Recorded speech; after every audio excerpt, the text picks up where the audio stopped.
निर्गमन की पुस्तक 15 अध्याय उसका 26 वचन में लिखा है, यदि तू अपने परमेश्वर यहोवा का वचन तन मन से सुने। क्या करना है? यदि तू अपने परमेश्वर यहोवा का वचन, अपने परमेश्वर यहोवा का वचन जिस पर तू विश्वास करता है, जो सर्वशक्तिमान ईश्वर है, जो परम प्रधान परमेश्वर है, जो सारी कायनात को बनाने वाला और उसको चलाने वाला है, उसका कोई वचन है, उसकी कुछ आज्ञाएं हैं, उसकी कुछ शिक्षाएं हैं। अगर तू उसकी बातों पर कान लगाए और अपने तन से और मन से अपने कानों के द्वारा उसको सुने। मन के भी कान होते हैं, तन के भी कान होते हैं, ठीक है। शारीरिक कान हमारे जो ये मुंह के साइड में लगे हुए हैं दोनों तरफ, ठीक है, ये तन के कान है। मन के कान भी होते हैं जो तुम अपने मन में सुनते हो, मन से सुनते हो। अगर किसी को पता है क्या होता है, जब किसी को आंख नहीं होती ना, अंधा हो जाता है, तो वो उसकी कानों की सुनने की और सूंघने की शक्ति है ना ऑटोमेटिक डबल हो जाती है। अगर किसी को सुनता नहीं है तो उसकी देखने की और उसकी सूंघने की शक्ति डबल हो जाती है, ठीक है। अगर आप किसी की भी एक इंद्री काम नहीं करती है तो उसकी उससे उससे जुड़ी हुई कोई दूसरी ताकत सामर्थ है ना डबल सामर्थ्य हो जाती, पावरफुल हो जाती है। क्यों? क्योंकि आपका तन भी और आपका मन भी एक चीज को है ना बड़ी गहराई से टटोलता है, सुनता है, समझता है, सीखता है। यही है वचन, क्योंकि हम इसी पर ध्यान नहीं लगाते हैं। हम सिर्फ पास्टर पर लगाते हैं। मेरे पास बहुत कॉल आती हैं तो वो पता है क्या बोलती, पास्टर जी मुझे चंगा कर दो, पास्टर जी मुझे चंगा कर दो, आप में वो सामर्थ है, आप में वो ताकत है। एक बहन ने तो सीधा ही बोल दिया था, पास्टर जी बस उस पास्टर में तो इतनी सामर्थ है, इतनी ताकत है। अरे पास्टर सामर्थ्य ताकत सुपरमैन स्पाइडरमैन थोड़ा नहीं है। पास्टर कुछ भी नहीं है, आपकी तरह दुख सुख भोगी है। पास्टर कुछ भी नहीं है। बस पास्टर ने अपने जुबान पर मृत्यु और जीवन जो परमेश्वर ने दिया है उसका इस्तेमाल करना सीख लिया है, बस इसके अलावा कुछ नहीं है। उसको परमेश्वर ने इतनी बुद्धि दी है कि वो अपनी जुबान के ऊपर जो मृत्यु और जीवन है उसको वो इस्तेमाल कर सके। आपको वो आशीष के लिए प्रार्थना करेगा। उसकी जुबान आशीषित होती है क्योंकि वो प्रभु की महिमा करता, स्तुति करता, प्रशंसा करता। आप भी कर लो, आप भी प्रभु को अपना जीवन सौंप दो तो आपकी जुबान भी सामर्थी हो जाएगी। आप भी अपने जीवन से सिर्फ आशीष को ही बोलना शुरू करो तो सच में आपकी जुबान भी आशीषित हो जाएगी। आप दूसरों के लिए प्रार्थना करोगे, वो चंगा हो जाएगा, क्योंकि प्रभु का वचन चंगा करता है, ना कि कोई व्यक्ति। ठीक है। आपका अगर विश्वास अभी भी इस बात पर है कि ये कलीसिया चंगी करेगी, इस कलीसिया का पास्टर चंगा करेगा, तो आपके लिए ये प्रचार भी नहीं है। ठीक है। आपको फिर है ना, आपको तो फिर फोन करके पास्टरों को कॉल ही करना, पास्टर जी मेरे लिए प्रार्थना कर दो, बस। ठीक है, आपका काम खत्म। लेकिन प्रभु ने आपको डायरेक्ट बुलाया है, प्रभु ने आपको डायरेक्ट बुलाया है। उसने बोला है कि जो यहोवा परमेश्वर का वचन तन मन से सुनेगा और जो उसकी दृष्टि में ठीक है वही करे। मतलब मनुष्य की दृष्टि में जो सही है उसकी बात नहीं हो रही है। आपकी अपनी नजरों में आपको लगता है कि भाई मैं सही कर रहा हूं। हर एक व्यक्ति यही सोचता है कि वो सही करता जो भी करता है। ठीक है। लेकिन प्रभु यहाँ पे हमें एक अगुवाई करता हुआ बोलता है कि जो कुछ भी परमेश्वर यहोवा की नजरों में सही है, अगर तू वही करे और उसकी आज्ञाओं पर कान लगाए, मतलब जो उसने आज्ञाएं दी हैं, तू झूठ मत बोलना, चोरी मत करना, व्यभिचार मत करना, झूठी गवाही मत देना, अपने पड़ोसी से अपने समान प्रेम करना, तू परमेश्वर यहोवा से अपने पूरे मन से, तन से, प्राण से, आत्मा से प्रेम करना। और परमेश्वर ने जो महान आज्ञा दी है कि तुम जाओ और जाति जाति के लोगों को चेला बनाओ और उन्हें पिता पुत्र पवित्र आत्मा के नाम से बपतिस्मा दो। और लास्ट में कहता है कि देखो मैं जगत के अंत तक सदैव तुम्हारे साथ हूं।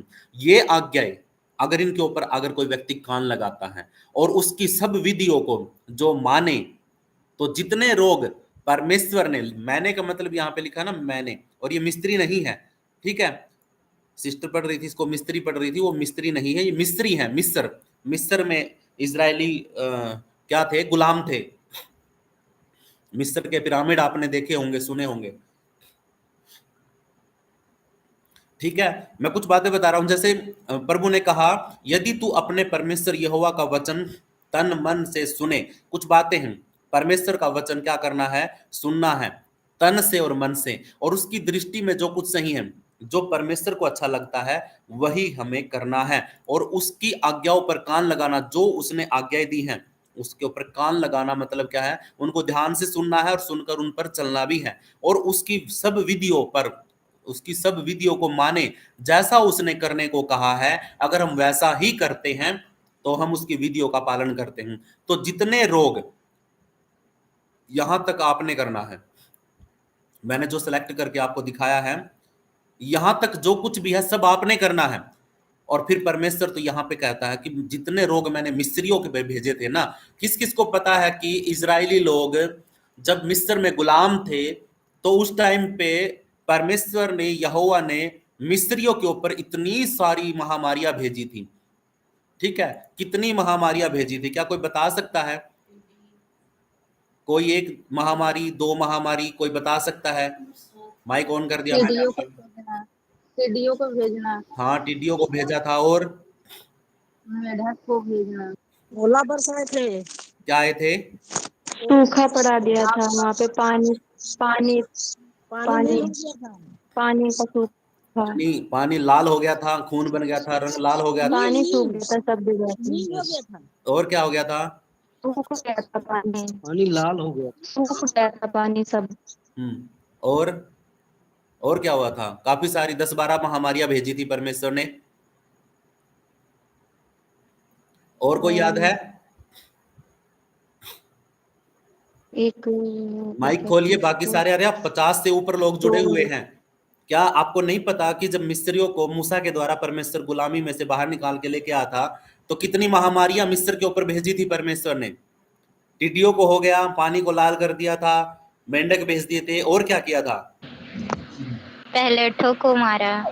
हाँ, पहलोठों को मार दिया था। लास्ट की महामारी थी ये, अंतिम। पहलोठों को मार दिया था, मिस्रियों के सभी पहलोठे मारे गए थे। और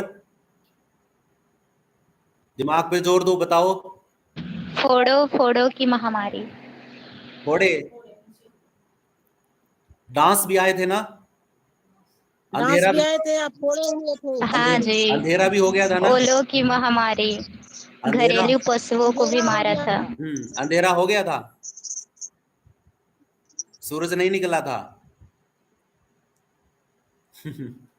ठीक है, देखना, सारी बातों को सुनना, यूट्यूब पे, वीडियो पे, बाइबल में पढ़ना कि कितनी महामारियां मिस्र के अंदर भेजी थी परमेश्वर ने।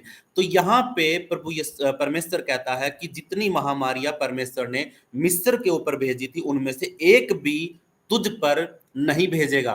इसका मतलब क्या है कि परमेश्वर उस टाइम से लेकर के अब आपके ऊपर कोई भी बीमारी, कोई महामारी, कोई कोई दिक्कत, कोई प्रॉब्लम, कोई परेशानी आपको नहीं होगी। कब?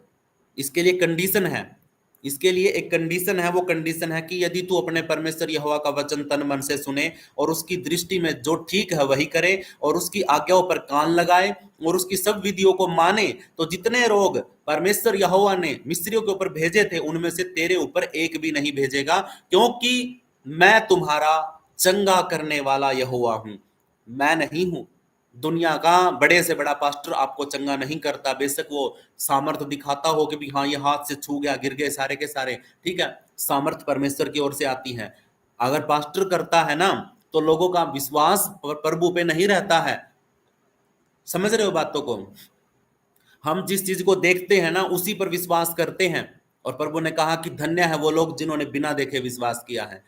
ठीक है, यीशु मसीह ने कहा थोमा से कि तुमने तो मुझे देखकर विश्वास किया है, लेकिन धन्य है वो लोग जिन्होंने बिना देखे विश्वास किया है। हम लोग पास्टर को देखते हैं कि वो बड़ी बड़ी चंगाइयां करता है, वो आगे पीछे की बता देता है।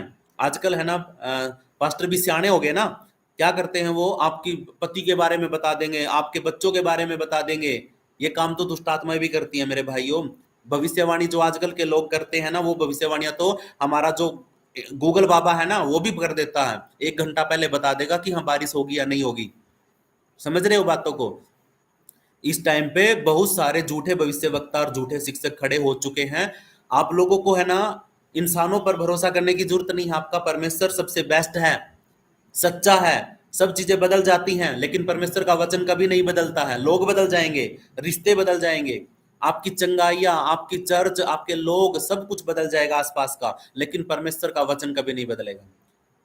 ठीक है, वह एक गीत भी गाते हैं, सब बदल जाएगा मेरा यीशु ना बदलेगा, जग गुजर जाएगा मेरा यीशु ना गुजरेगा। ठीक है, हमारा परमेश्वर सदा सदा काल का परमेश्वर है, कभी नहीं बदलता है, ना कभी सोता है, ना कभी ऊँघता है। तो आपकी चंगाई के लिए मैंने आपको एक सबसे बेस्ट और सबसे अच्छा तरीका मैंने आपको बताया है। इंसानों पर से विश्वास बंद करिए, चीजों पर से विश्वास बंद करिए।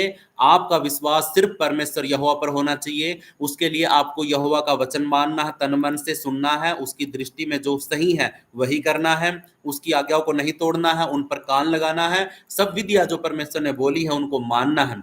लेकिन तभी क्या होगा, आपके ऊपर कोई भी बीमारी, कोई रोग, कोई महामारी तुम्हारे ऊपर नहीं आएगी, क्योंकि परमेश्वर कहता कि मैं ही तुम्हारा चंगा करने वाला हूं। ठीक है, परमेश्वर केवल पाप से ही नहीं बल्कि बीमारी से भी छुड़ा देने वाला परमेश्वर है।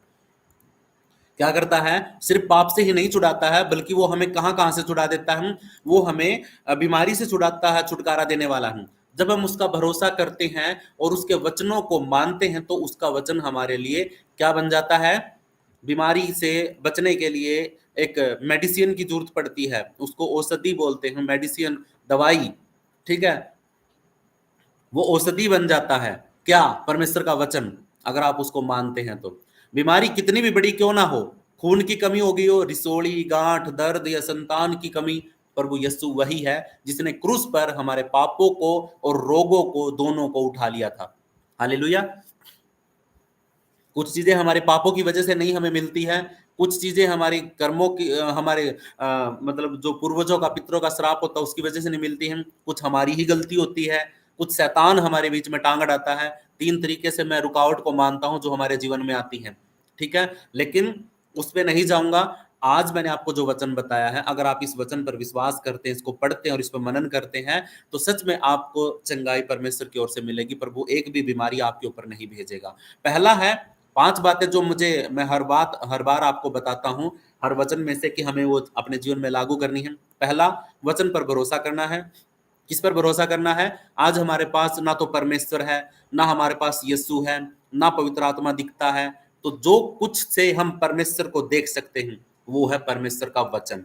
ये जो बाइबल आपके हाथ में है ना, यही है परमेश्वर का वचन, यही है यीशु मसीह का वचन, यही है पवित्र आत्मा की सामर्थ्य के कामों का जिसके अंदर पवित्र आत्मा के सामर्थ्य के कामों की गवाही लिखी गई है। गवाही देती है बाइबल पवित्र आत्मा के कामों की, परमेश्वर के वचन की और यीशु मसीह के कामों की, हालेलुया, बलिदान की। तो आप सोच सकते हैं, वचन पर भरोसा करना है, यीशु के लहू की सामर्थ को ग्रहण करना है। क्या करना है? यीशु मसीह के वचन में एक सामर्थ होती है, हालेलुया, यीशु मसीह के वचन में सामर्थ होती है। जब यीशु मसीह के चेले कहीं पर रहते थे अलग से, तो वहां पर एक व्यक्ति के ऊपर दुष्ट आत्मा कूद के आ गई। ठीक है, कूद के आ गई, तो जो तगड़ा था, पूरा तगड़ा इंसान था वो, उसके ऊपर दुष्ट आत्मा चढ़ गई और दुष्ट आत्मा ने उस इतने हट्टे कट्टे तगड़े इंसान को है ना काबू में कर लिया, कंट्रोल कर लिया। और बस वो उसको काटने ही वाली थी, वो उसको जैसे गर्दन पे बुड़का भरते हैं ना, काट लेते हैं, ऐसे करने वाली थी। तुरंत यीशु मसीह भाग कर आया और आकर के उसने है ना दूर से ही मुंह से बोला कि दूर हट। इतने में है ना वो दुष्ट आत्मा 8-10 पलटे खाए उसने और इतनी दूर पड़ा जाकर के वो दुष्ट आत्मा वाला व्यक्ति। एक बोलते ही, क्योंकि यीशु मसीह के वचन में, उसके शब्द में, उसके लहू में क्या है? ताकत है, उसके वचनों में सामर्थ है। यीशु के लहू की सामर्थ को हमें ग्रहण करना, क्योंकि लहू में छुटकारा है, हालेलुया। तीसरा, पवित्र आत्मा की शक्ति पर भरोसा करना। किस पर? हमें इंसानों की पावर, सामर्थ, बल, उस पर भरोसा नहीं करना। भाई ये हट्टा कट्टा व्यक्ति है, ये मेरी रक्षा करेगा, नहीं करेगा, भाग जाएगा। और जो पैसे वाला व्यक्ति आप सोचते हो कि मेरी मजबूरी में काम आएगा, नहीं आएगा, बिल्कुल भी नहीं आएगा, फोन बंद कर देगा। समझ रहे हो? जिस पर आप आस लगा के बैठे हो ना, वो व्यक्ति कभी आपके काम नहीं आएगा। आपको परमेश्वर पर भरोसा करना है और परमेश्वर फिर विश्वास योग्य व्यक्ति को आपके पास भेजेगा और उस व्यक्ति के द्वारा आपकी मदद होगी, हालेलुया। चौथा, विश्वास की घोषणा करनी है। अगर आपको चंगा होना है तो आपको विश्वास की घोषणा करनी कि प्रभु मैं विश्वास करता हूं कि तूने मेरे पापों के लिए लहू बहाया, मेरे बीमारी के लिए कोड़े खाए। बस इतना विश्वास करो और इसकी घोषणा करो। और कृतज्ञता और गवाही देना है। कृतज्ञता का मतलब क्या था?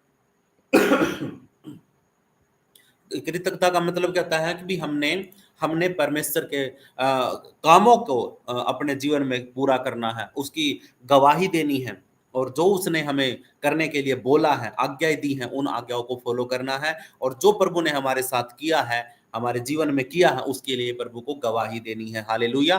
प्रभु आपको बहुत बहुत आशीष दे इस वचन के द्वारा, और प्रभु का आत्मा आपकी रक्षा करे, सहायता करे। आंखों को बंद करते हैं, छोटा सा प्रार्थना करते हैं वचन के लिए।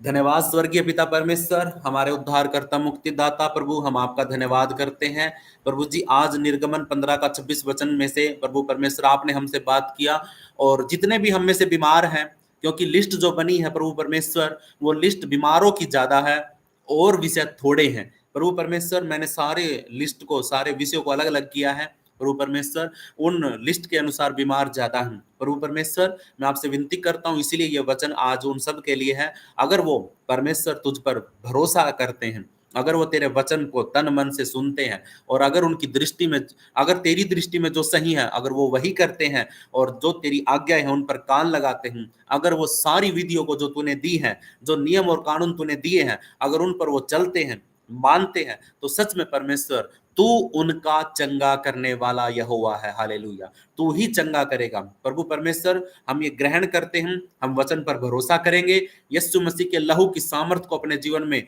ग्रहण करेंगे, पवित्र आत्मा की शक्ति पर भरोसा करेंगे, विश्वास की घोषणा करेंगे और गवाही देंगे। यीशु मसीह के नाम में प्रार्थना को मांग लेते हैं, सब बोलेंगे आमीन आमीन आमीन। आमीन आमीन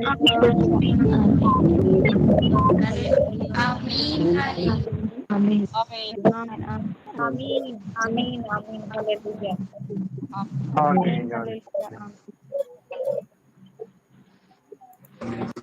आमीन आमीन। यस आमीन आमीन। सभी को जय यीशु मसीह की